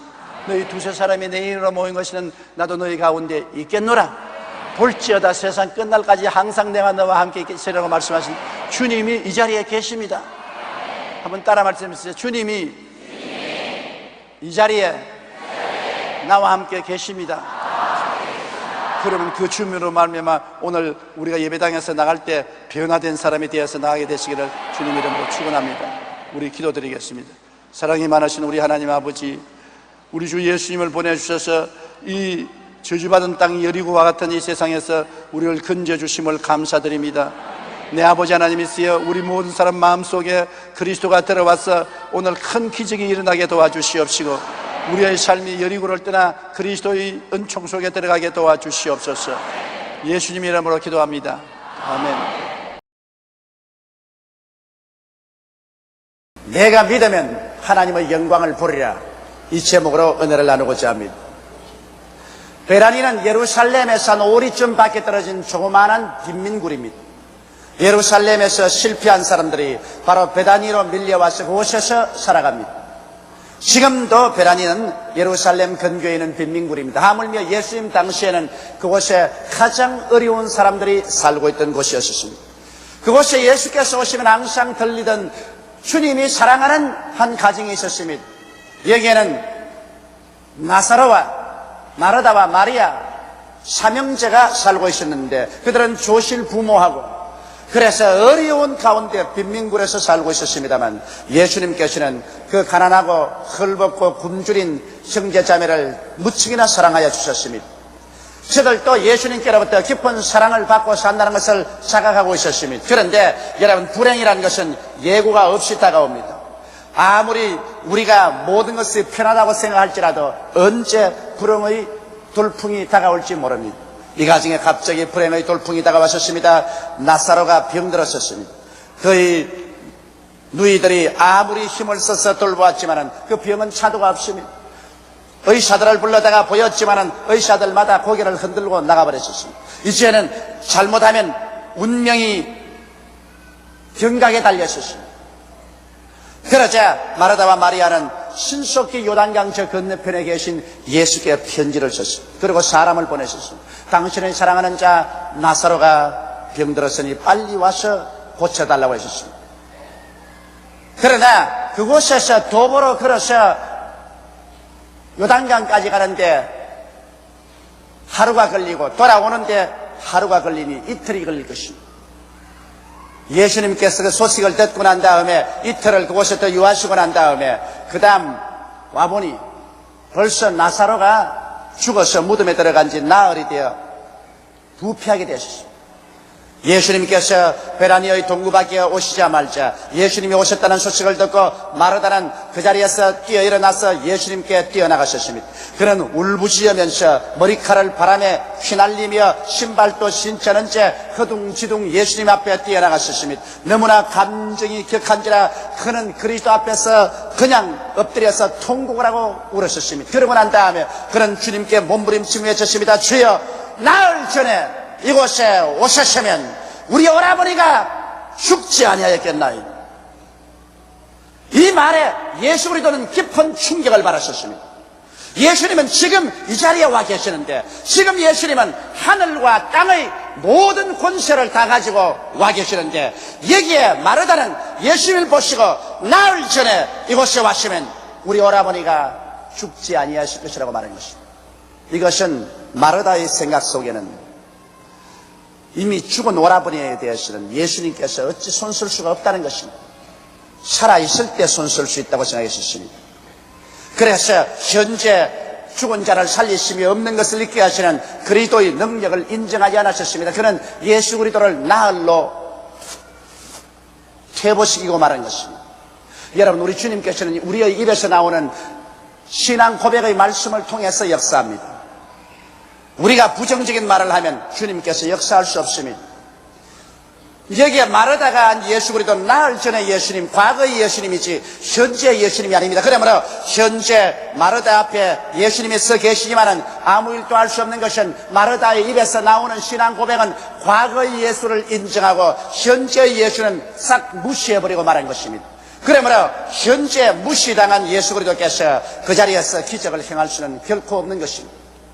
여러분, 오늘날 우리 교회도 이와 같은 얼마나 우를 범하고 있지 않습니까? 수많은 신학자들이, 주의 종들이, 그리고 신앙인들이 뭐라고 말합니까? 기적의 시대는 지나갔다. 예수님께서는 2000년 전에는 기적을 행하셨으나 오늘날에는 행하지 않는다고 말합니다. 이는 마치 마르다와 같이 나흘 전에 예수는 인정하나 오늘의 예수는 인정하지 않습니다. 그러나 성경은 우리에게 뭐라고 말씀하고 있습니까? 저 하늘이 무너지고 이 땅이 꺼져도 1.1핵도 변할 수 없는 하나님의 말씀은 히브리서 13장 8절에 예수 그리스도는 어제나 오늘이나 영원토록 동일하시느니라고 말씀하신 것입니다. 또 성경에는 너희 두세 사람이 내 이름으로 모인 곳에는 나도 너희 가운데 있겠노라고 말씀하셨습니다. 예수님께서는 친히 볼지어다 세상 끝날까지 내가 항상 너와 함께 있으리라고 말씀하신 것입니다. 이 예수님은 오늘 이 시간에 우리 가운데 와 계신 것입니다. 그런 하늘과 땅의 모든 권세를 다 가지고 계십니다. 그런 어제의 예수님이 아니라 지금 살아서 여러분과 내 가운데서 지금 기적을 행하기를 원하시는 것입니다. 지금 이 자리에서 죄를 사하기를 원하십니다. 지금 이 자리에서 성령으로 충만한 해 주시기를 원하십니다. 이 자리 지금 귀신에서 놓여나기를 원하시는 것입니다. 지금 주님께서는 손을 내밀어 여러분을 고치기를 원하시는 것입니다. 지금 저주와 가난과 절망에서 해방시켜 주기를 원하시는 것입니다. 지금 예수님은 사망과 음부를 철폐하시고 여러분과 나를 구출하셔 천국에 보내시려고 기다리고 계신 예수님이신 것입니다. 그리스도는 지금의 하나님인 것입니다. 아브라함의 하나님, 이삭의 하나님, 야곱의 하나님은 죽은 자의 하나님이 아니라 살아있는 자의 하나님이라고 성경은 말씀하고 있는 것입니다. 여러분은 예수 그리스도에 대해서 어떠한 신앙 고백을 가집니까? 여러분도 역시 나흘 전에 예수님이 이곳에 계셨더라면, 2000년 전에 예수님이었더라면 나의 문제가 해결될 것이라고 그렇게 신앙 고백을 합니까? 지금 여러분과 나는 크고 작은 나사로의 문제를 가지고 있습니다. 여러분이 개인과 가정생활에서 크고 작은 문제를 갖고 있지 않은 사람이 누가 있습니까?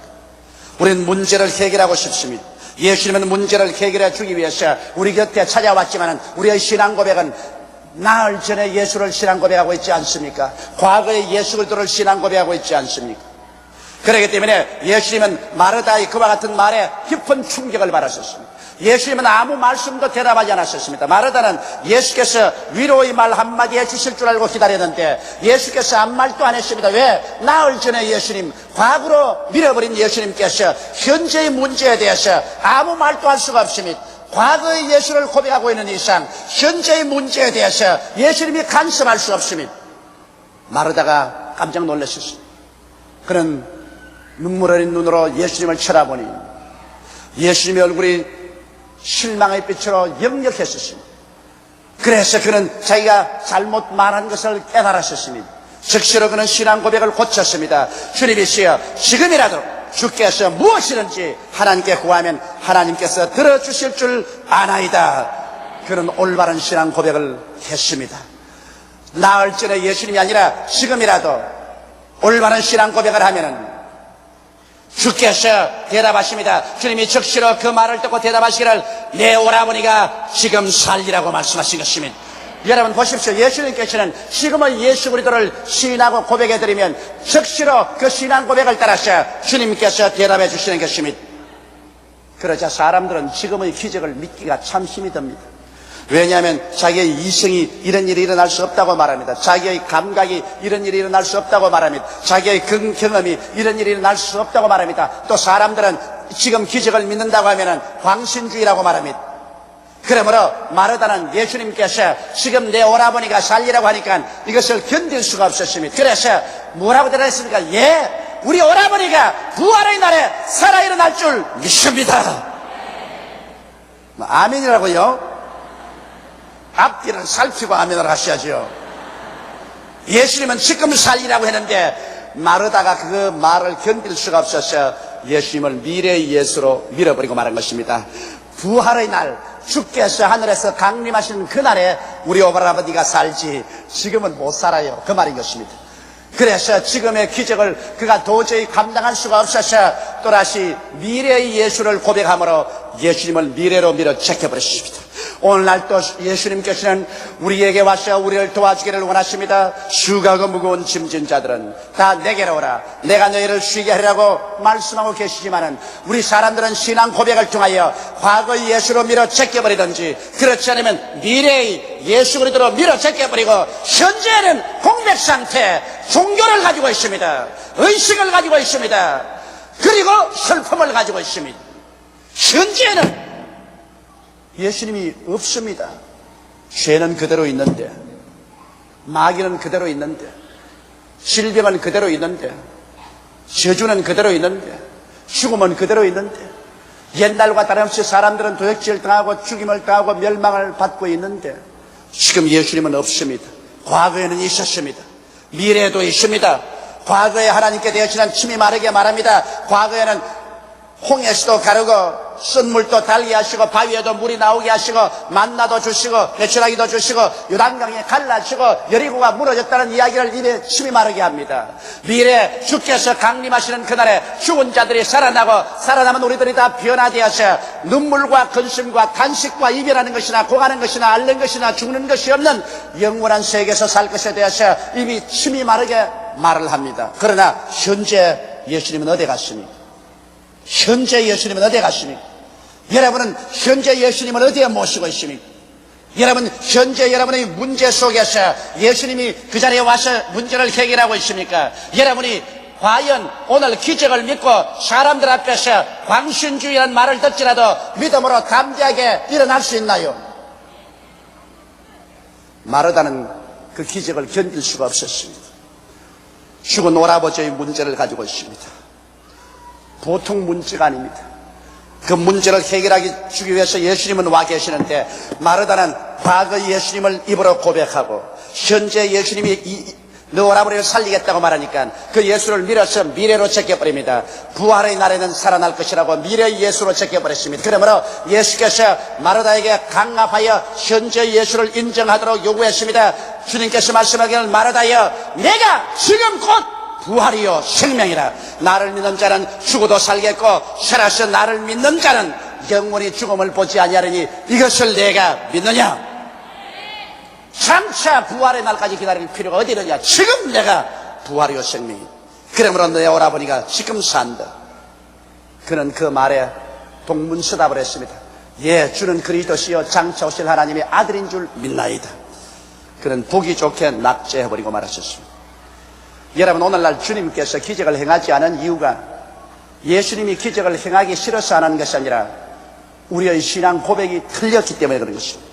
오늘날 주님께서는 여러분과 나의 신앙 고백을 통해서 우리 가운데 역사하는 것입니다. 죄사함의 신앙만 고백하면 주님은 죄만 용서합니다. 성령 충만의 신앙을 고백하면 주께서 성령 세례도 주십니다. 병 고치는 신앙을 고백하면 주께서 오늘날 또 병을 고칩니다. 오늘날 또 저주를 제하시고 축복을 해주시는 그리스도를 고백하면 그리스도가 오늘날 또 우리를 축복해 주십니다. 우리를 천국으로 보내는 그리스도를 고백하면 우리를 천국으로 보내주시는 것입니다. 우리 입술에 말로 우리가 묶였으며 입술에 말로 사로잡힌 바 되었습니다. 무엇이든지 땅에서 매면 하늘에서 매일 것이요 땅에서 풀면 하늘에서 풀리는 것입니다. 죽고 사는 권세가 혀에 있습니다.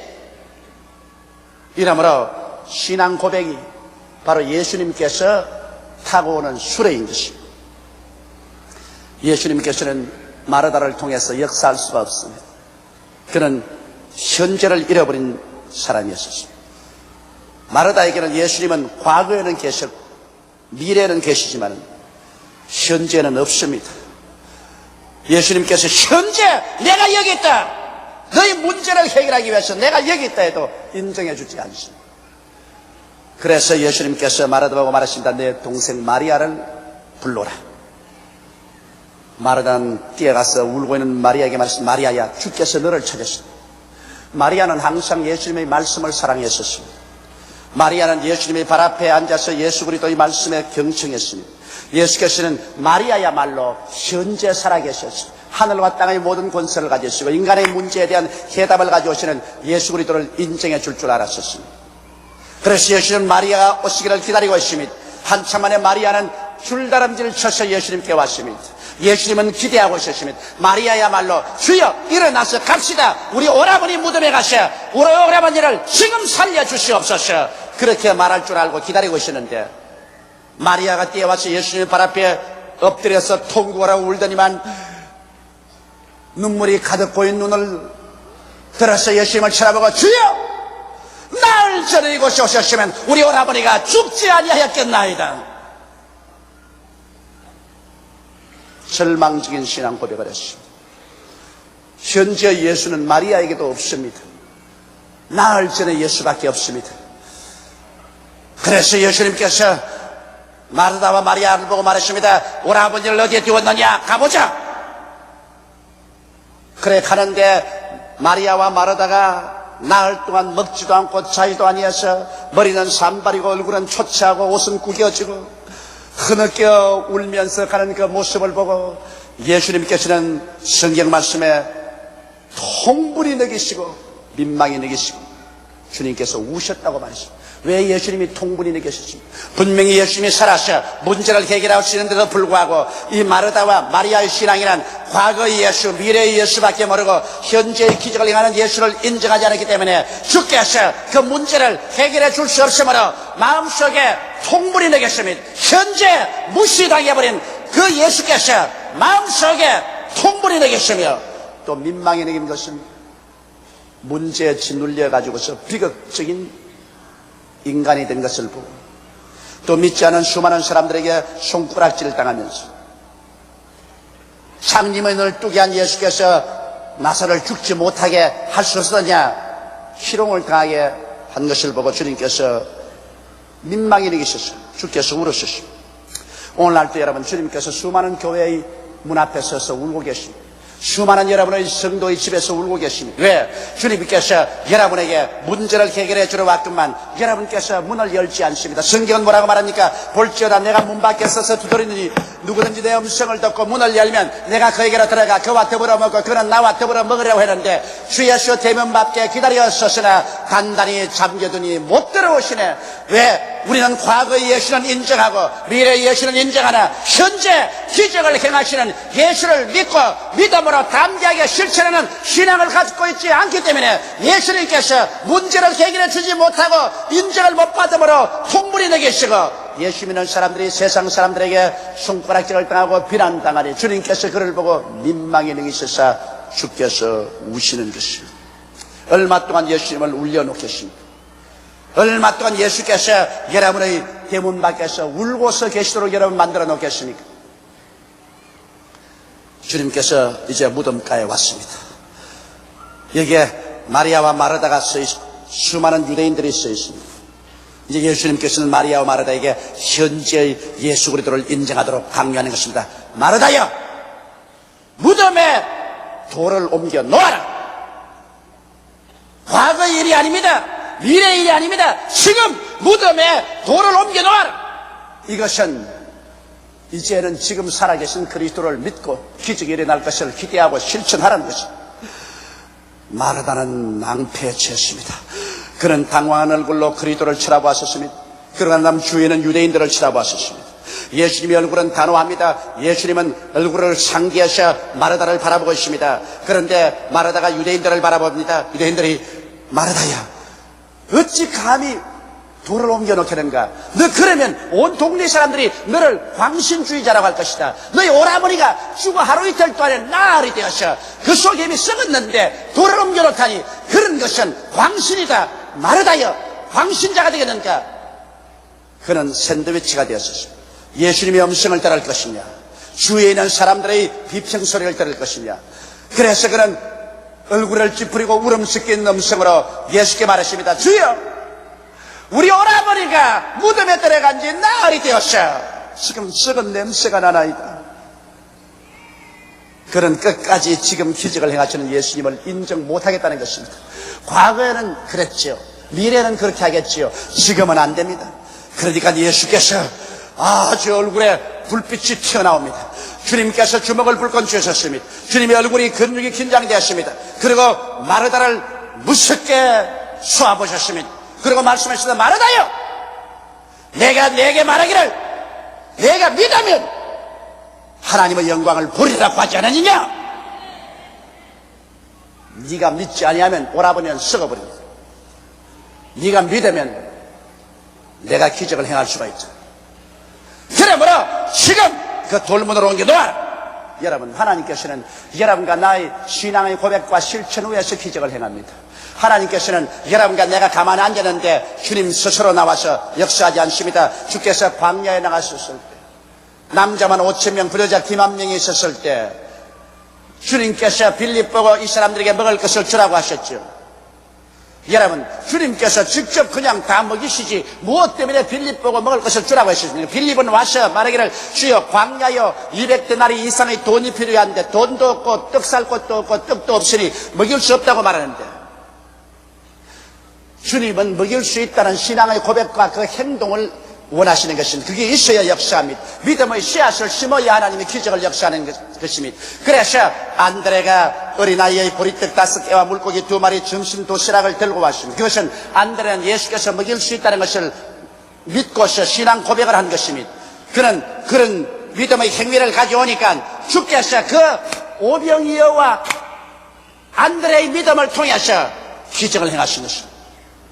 주님이 그를 축복하심에 그 많은 사람이 묻고 12바구니가 남았었습니다. 여러분, 오늘날도 여러분께서 그냥 교회 왔다 갔다 하면 주님께서 돌봐주겠지 하면 그것은 오해인 것입니다. 여러분께서 지금 살아계신 그리스도를 알고 지금 믿고 여러분께서 믿음으로 실천해야 됩니다. 눈에는 아무 증거 안 보이고 귀에는 아무 소리 안 들리고 손은 잡히는 건 없어도 주의 말씀대로 여러분께서 담대하게 실천하면 그 믿음의 실천을 통해서 주님께서 오늘날도 기적을 행하여 주시는 것입니다.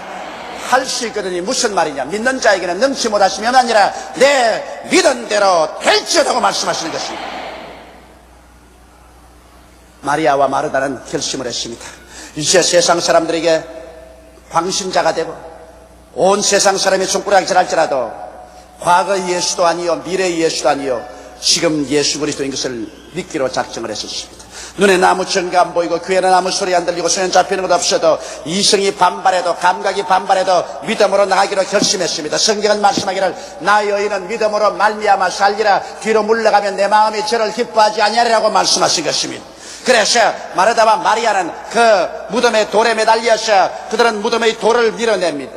그것이 힘 안 들 리가 없습니다. 나를 굶고 울었으니 어찌게 힘이 있겠습니까? 그러나 그들은 있는 힘을 다하여 무덤의 돌을 밀어냈었습니다. 여러분, 믿음을 행위로 옮겨놓지 아니하면 하나님은 역사하지 않습니다. 믿음의 돌을 옮겨내는데 예수께서 와서 같이 밀어주지 않으셨습니다. 사람이 먼저 행위를 해야 되는 것입니다. 사람이 할 일은 해야 하나님께서 축복하여 주시는 것입니다. 사람이 교회에 와야 하나님께서 성령으로 축복해 줄 것이요, 사람이 11조를 내어야 하나님께서 물질로 축복해 줄 것이요, 사람이 전도해야 하나님이 구원해 주실 것입니다. 사람이 할 일을 하나님은 해주지 않습니다. 여러분이 할 일을 여러분이 믿음으로 할 때 주님께서 역사하는 것입니다. 무덤의 돌을 옮겨놓는 것은 마르다와 마리아가 해야 될 일인 것입니다. 주님께서 도와주지 아니하셨습니다. 마르다와 마리아가 있는 힘을 다하여 그 돌을 밀고 밀어서 결국에는 그 돌문이 움직여서 확 열려버리고 말았습니다. 갑자기 腾열린 무덤 문에서 썩은 냄새가 납니다. 모든 사람이 코를 붙잡았습니다. 마르다와 마리아도 코를 손으로 움켜쥐었습니다. 썩은 냄새가 납니다. 이제 사람으로서는 할 수 없습니다. 사람이 할 수 있는 일은 돌을 옮겨놓는 것밖에 할 수 없습니다. 이제는 기적을 기대할 수밖에 없습니다. 여러분, 기독교는 기적을 믿는 종교입니다. 여러분과 내가 기적을 믿지 아니하면 살아계신 그리스도는 여러분 나타날 수가 없는 것입니다. 사람의 절망은 하나님의 기적의 출발인 것입니다. 이렇기 때문에 기독교에서 기적을 재부리면 예수 그리스도의 살아계신 것을 증명할 수가 없는 것입니다. 그러므로 사람이 할 일을 행하고 난 다음에 기적이 일어날 것을 기대하게 되시기를 주의 이름으로 축원합니다. 마르다와 마리아가 비켰었습니다. 이제는 예수님께서 그 무덤 앞에 섰습니다. 사람이 할 수 없는 일은 하나님이 하십니다. 예수께서 텅 빈 무덤 안을 들여다보시고 난 다음 주님께서 고개를 들어 하나님께 감사의 기도를 들으십니다. 하나님 아버지요, 항상 나의 기도를 들어주시니 감사합니다. 지금도 기도를 들어주시니 감사합니다. 내가 이런 기도를 하는 것은 여기 주위에 있는 사람들로 하여금 하나님께서 살아계신 것을 깨닫게 하려 합니다. 그러고 난 다음 주님께서 무덤을 들여다보고 말씀했습니다. 나사로야, 나오라! 그러자 즉시로 썩은 냄새가 싹 그치고 오히려 그곳에서 향기가 넘쳐나왔습니다. 그러자 사람 움직이는 소리가 나니 나사로가 나옵니다. 머리에는 죽음의 수건을 쓰고 온몸은 수의를 동여 묶은 채 그는 나와서 섰습니다. 살아났었습니다. 예수님께서 나사로를 보셨습니다. 거기에는 마르다와 마리아도 보았습니다. 거기에는 모든 다른 사람들을 보았습니다. 그들이 믿을 때 하나님의 영광이 일어나는 것을 보았습니다. 오늘날도 여러분께서 과거의 예수가 아니요 미래의 예수가 아니요 지금 살아서 역사하는 예수 그리스도를 믿고 그 말씀대로 실천할 때 여러분은 영광을 보게 되실 것입니다. 여러분의 나사로의 문제는 해결될 것입니다. 여러분의 죽은 가정이 살아날 것입니다. 죽은 건강이 살아날 것입니다. 죽은 사업체가 살아날 것입니다. 절망은 소망으로, 어두운 빛으로, 슬픔은 기쁨으로 변화되고야 말 것입니다. 주님께서 그것을 보시고 난 다음 저로 하여금 수의를 다 벗겨서 자유롭게 다니게 하라고 말하셨습니다. 여러분, 주님은 묶여있는 사람을 원치 않습니다. 수많은 사람이 오랜 세월 동안 죄악의 무덤 속에 살았었습니다. 여러분과 나도 다 한때 죄악의 무덤 속에 살았었습니다. 누가 우리를 위해서 기도를 해 주었었습니다. 누가 우리에게 전도하여 돌문을 밀어 내겨 주었습니다. 그렇기 때문에 예수께서 여러분과 나에게 잠자는 자여 죽은 자 가운데서 일어나라, 하나님께서 너를 살리시라고 하신 대로 여러분과 나를 살려주신 것입니다.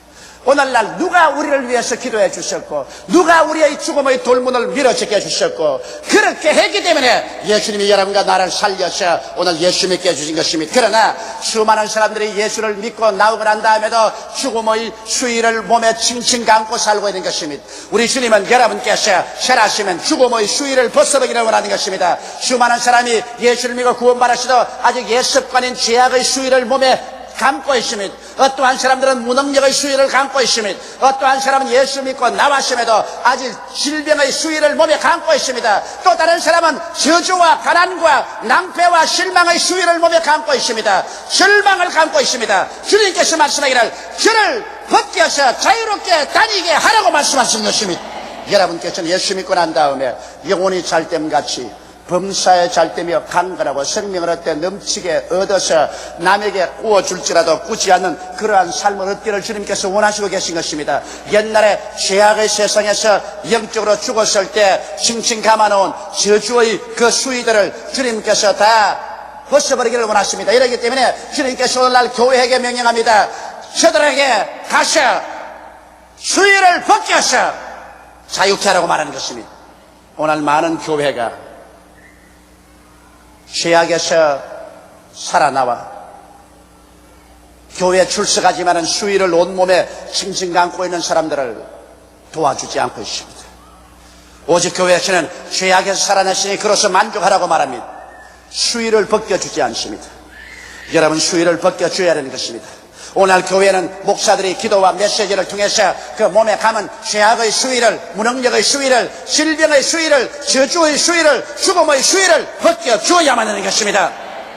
그래서 그리스도 안에서 여러분과 내가 영혼이 잘됨같이 범사에 잘되며 강건하고 생명을 얻되 넘치게 하는 자유를 얻어서 일어나 나아가 천하 만국에 그리스도의 복음을 전가하는 데 협조하고 또 직접 나가서 전도하는 우리들이 되어야 되는 것입니다. 나사로는 살아났었습니다. 슬픔은 변하여 그 가정에 기쁨이 되었습니다. 절망은 찬란한 광명이 되었습니다. 눈물은 웃음이 되었습니다. 고통은 기쁨의 춤이 되었습니다. 마르다와 마리아가 죽은 자 가운데서 부활한 오라버니 나사로를 끼안고 집으로 돌아갈 때 그들의 기쁨이 얼마나 하늘에 사무쳤습니까? 이것은 바로 주님께서 오늘 여러분에게 주기를 원하시는 것입니다. 도적이 오는 것은 도적질하고 죽이고 멸망시키는 것뿐이요, 인자가 온 것은 양으로 생명을 얻게 하되 또 풍성히 얻게 하려 함이라고 주님께서 말씀하신 것입니다. 오늘 주님께서는 이와 같은 기쁨을 여러분에게 드리기를 원하시는 것입니다. 그러나 여러분께서 반드시 과거의 예수님이 아니요, 미래의 예수님이 아니요, 지금 살아서 우리 가운데 역사하는 예수 그리스도를 믿고 입으로 시인하고 고백하며 그리스도의 말씀을 따라 기적이 일어날 것을 기대하고 믿음의 실천을 해야만 되는 것입니다. 행함이 없는 믿음은 죽은 믿음인 것입니다. 아무리 입으로 주여 주여 해도 내가 믿음으로 용기 있게 모험으로 실천하지 아니하면 그것은 죽은 믿음인 것입니다. 오늘부터 여러분, 우리는 모든 세상 사람이 보는 앞에서, 주님이 보는 앞에서 불가능의 무덤 문을 옮겨 놓으십시다. 우리의 불신앙의 무덤 문을 옮겨 놓으십시다. 그리고 기적이 일어날 것을 기대하십시다. 우리는 14회 세계 선교대회를 열었었습니다. 왜 선교대회를 열었나요? 세계 50억의 인구가 사는데 그 중에 40억이 죄악의 무덤 가운데 들어있습니다. 그들은 썩은 냄새가 납니다. 그대로 내버려두면 그 영혼이 지옥에 갑니다. 누가 가서 그 돌문을 옮겨 놓아야 되는 것입니다. 누가 이 돌문을 옮겨 놓을까요? 한때 여러분과 나의 영적으로 죽은 무덤의 돌문을 누가 와서 옮겨 주었기 때문에 예수님이 우리를 살려주셨는데, 이제 살아난 우리들이 세계 40억 인구의 영적인 죽음의 무덤에 돌문을 옮기러 가야 되는 것입니다. 우리가 직접 못 가면 선교사를 보내야 돼요. 수많은 우리의 선교사들이 해외 각지에 나가서 죽은 자들 가운데 가서 예수를 전도함으로 그 돌문을 옮겨놓고 있는 것입니다. 우리는 직접 가지 못하지만은 이러한 돌문을 옮겨러 가는 우리 선교사들을 뒤에서 기도로 밀어주고 헌금을 들여서 자원을 가지고 밀어줘야 되는 것입니다. 예수님은 우리에게 말씀하기를 너희는 온 천하에 다니며 만민에게 복음을 전가하라고 말씀하셨습니다. 이것이 주님께서 우리에게 부탁하는 것입니다. 우리가 할 일을 우리가 해야 주께서 기적을 베푸시는 것입니다. 우리가 할 일은 전도하여 죽음의 무덤의 문을 옮겨놓는 것입니다. 그러면 주님께서 기적을 베풀어 살리는 것입니다.